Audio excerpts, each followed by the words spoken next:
Are you confident that you're going to be able to help people and actually engage with them and make sure that justice gets done?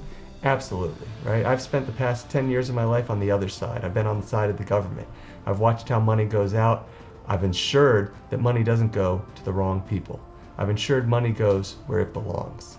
And now, with that knowledge, I'm going to work on our side to make sure money comes to the people where it does belong. And those people are our clients.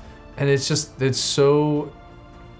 so obvious, but all that people want is to know that they have an attorney that knows the area of law, that has a genuine passion for what they're fighting for, and we'll stay in touch with them. We'll keep them updated. We'll answer their phones. We'll return their emails. And that's what we're doing, and that's what I'm proud of. Are you proud to join the team and join what we're doing here? Like I said before, my family has a long history of service. My wife's a veteran.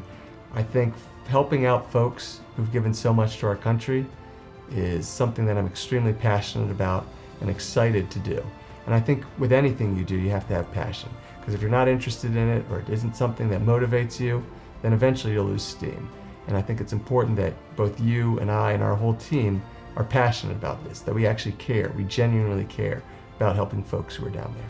When you learned that the water at Lejeune had been contaminated for over 30 years and that there was potentially 100,000 or more people who were hurt, what did you think about that? It's mind-blowing, right? You think when you do anything, but especially when you go to work or go to serve for the federal government, right? When you're a Marine or a member of any branch of our military, you expect to be taken care of. You expect to encounter harm when you're out there fighting enemies, but you don't expect to encounter harm back home.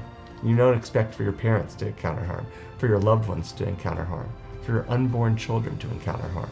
And that's what happened, right? There are certain things that you expect at the job. You expect I can go to war, and there are things that could happen there, and I may end up dead. But I don't expect to come back home and have my wife have a miscarriage because she drank poisoned water while I was at Lejeune. That's what my dad always says. When my dad and his friends were getting deployed to Vietnam, they were scared that, hey, they may not come home. They might not come home to my mom. They might get shot. They might get hurt on a helicopter or in a tank or whatever.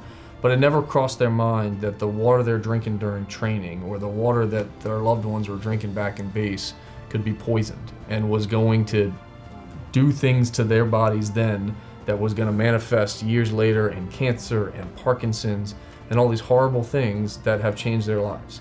Marines sign up to go to dangerous places and do dangerous things. What they don't sign up for is to drink poison water back at home. And that's what happened. And that's why the Camp Lejeune Justice Act was passed. This was the most egregious groundwater contamination incident in U.S. history.